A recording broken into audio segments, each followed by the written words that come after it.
Hey guys, so the big update has arrived to KDMO and we got the patch notes here. Finally got Overclock, all the Overclock info, all the rework on every single U rank available, I believe except Apollomon. So here obviously they show examples, we've seen this before, right?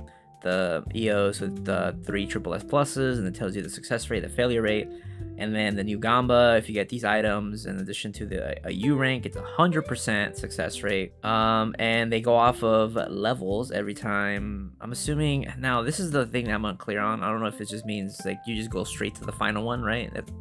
Or it's you got to do it every time as one level. So I'm not sure about that. Hopefully it's just once, right? So here it tells you all the U ranks currently that have access to overclocking, and here we get now this is pretty OP. Stage 1 you get 5% final damage, and stage 2 you get 12% final damage, and then the third stage you acquire the new skill.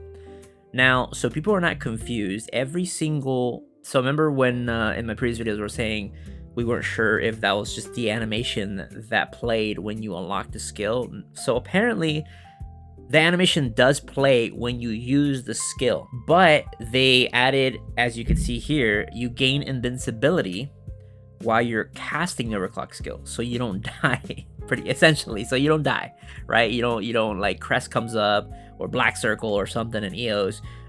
You just don't die while you're doing your overclock skill. So in a way, I mean, you can kind of time it. You know, you just got to be smart with it. I mean, that's the way I look at it. Still, essentially, right? Depending on how long the animation is, and as you've seen, a lot of animations are like 7 seconds or something like that, 5 seconds, kind of long.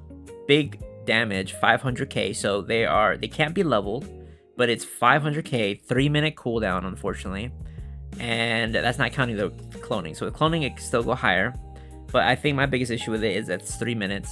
I understand they want to keep Apollomon, you know, the top of the Tropium Tower. Nonetheless, these are still buffs for said U ranks, right? And here, as you can see, all of them have 3-minute cooldown. They all have a different skill description, but it's essentially the same thing, the same damage, same cooldown. Now, these are adjustments, right? Balance adjustments that for Shadow Lab buffs.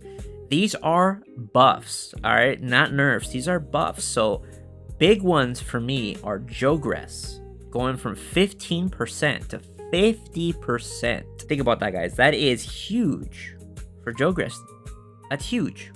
Obviously, burst mode's going from 35 to 50, right? So everything is pretty much 50. Everything across the board, Mega, burst mode, Jogress, going to 50%. Families, now, obviously, just from my understanding, it looks like every single U rank is going to possess 3 families. Just from what this is saying. If they possess 1, now they're adding 2, so they have 3 families now.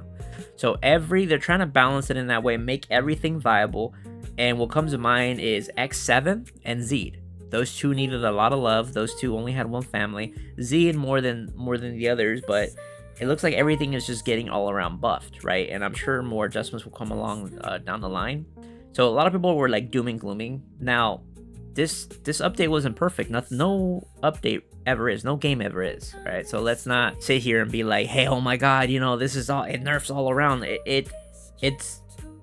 There's a lot of good things here, right, for balancing purposes, but there are some bad. Here you have, and you guys could see if you guys go to the KDMO patch notes, you guys could see this. There are adjustments to every single U rank, like I said, except Apollomon, if I'm not mistaken. I may be missing maybe one, but they show you the adjustments they're making. Skills either increased, like debuffs, are increased, or they took out party buffs, but they took out party buffs from some and they gave it to others. So I don't know what the thought process was behind that, but I guess just to kind of make some other U ranks more enticing. There you go, more enticing to use.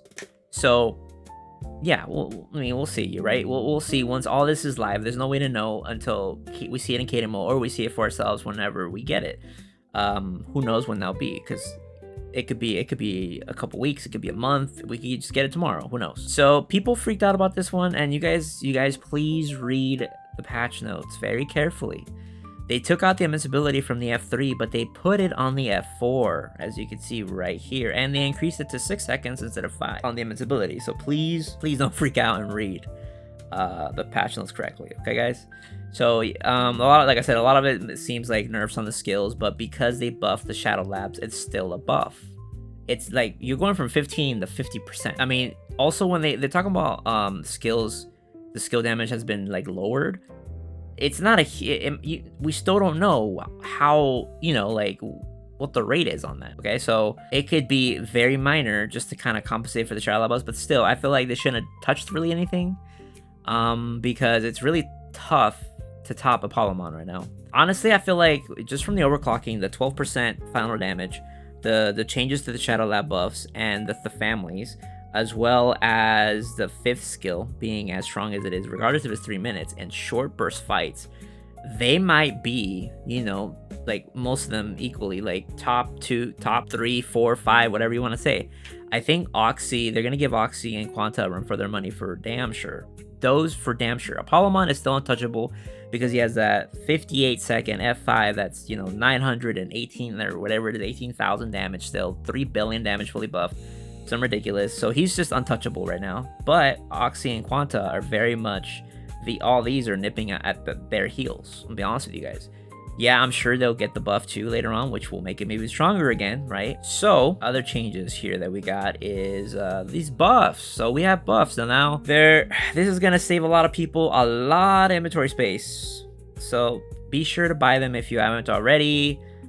Pretty much though, you know, like you'll be able to turn them in to get these new buffs, and if you have like, I think it just increases the number of buffs you have as well. Change the type, so you're using less inventory space and you have more of them if you have them saved up, because you'll be able to turn them in to get more, from my understanding. Yeah, as you can see here, it tells you right here actually. Next up, new dungeon. The new dungeon. It is a 4-man group. Thank God. Though I think we're unclear on how much HP. I think someone was saying 18 billion, which doesn't seem that much, right? When you have Apollo. But unsure, obviously, on the mechanics. So here, according to this, which is good, I guess it's just so we get the dungeon down. It is unlimited entry for 2 weeks. And then they'll add the entry limit after those 2-week periods. So pretty much everyone just go in there, practice the dungeon, get it down, you know, get it going, and you know, I'm sure that's gonna be like, I want to say 6 entries. I want to say 6 entries.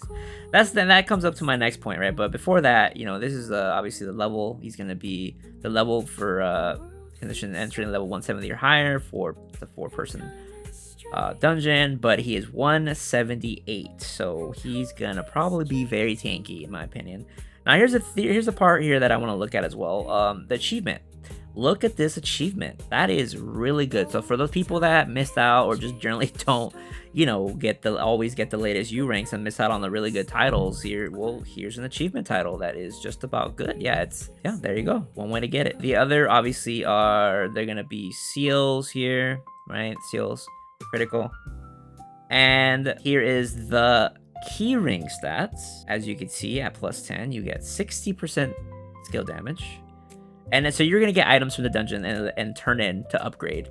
And just from the looks of it, you can see right here the Terra needed, literally it just seems like it's the same rate as Belial goggles, but that's fine as long as you're not spending, you know, some people have spent 50k to get a keyring to 15, right? This way, you know, it does cut the price down. All you got to do is just clear the dungeon. So that is a welcome change. Just keep doing stuff like that, so we're not having to dump, you know, thousands and thousands of Terra just to get something to max level. As you can see here, you're the items from the dungeon. And this is the one downside on this update, regardless of what people say, because it seems like they're just kind of pushing this game to kind of solo in a way. Because, I mean, for me personally, again, I enjoyed helping and running my guild members through dungeons and helping them, you know, whenever they needed it. Now that kind of and some of my guild members, you know, yeah, they sold services. Now they cut the entry limit in half for the top 2, right? Neverland and Dark Web.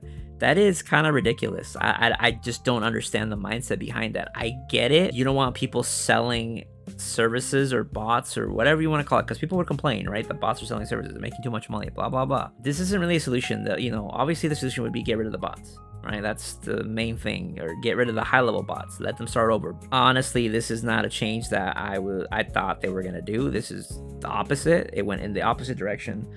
And yeah, it's just gonna be bad overall. You know, like I said, it's for like guilds that generally like helping their members out, it's just, you know, it's unfortunate. And that is the one downside on this update that I personally just don't like. Here we go. Besides that, like obviously they've nerfed also the Terra. Again, yet another downside, you know, from 35 to 5 Terra is kind of big, guys. They increased, although they increased Nightmare, if I'm looking at it right, yeah. But they cut Neverland by quite a bit. Kaiser Base, you know, obviously normal CDGN, my goodness, yeah. Yeah, there's just some things that are just makes you scratch your head. I don't get it. So besides that, that's pretty much the big update that I'm seeing here. The other changes was, before I forget, I almost did forget, was here we go, the enhancements probability for keyrings. So keep in mind, name tags are not changed. This is only just level 1 through 10. But then after that, ghost rings and name tags are not changed. This is strictly for Frontier. And as you can see, they increased the probabilities by quite a bit. Also, they increased the price here, as you can see. But because they increased the probability, it still might come out cheaper, right? Because obviously 2% at 100, you could do it freaking 30 times and not get it. It's more or less, it's still a welcome change. It's still less.